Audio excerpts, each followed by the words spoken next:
айымдардын ар 5 мүнөттө өзгөрүп турчу маанайы. Кудайым ай. Кудайга шүгүр, Кудайга шүгүр. Кандай гана бактылуумун, күйөөм десем күйөөм, балдарым, үй бүлөм баары жакшы.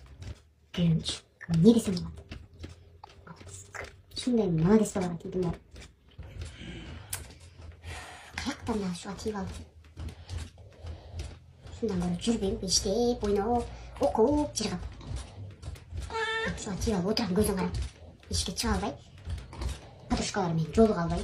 Шундан көрө жүрбөйүп, жыргап, ойноп. Блин, үйдө бекер отурбастан бир бизнес башташ керек эле. Не иш кылса болот үйдө отуруп.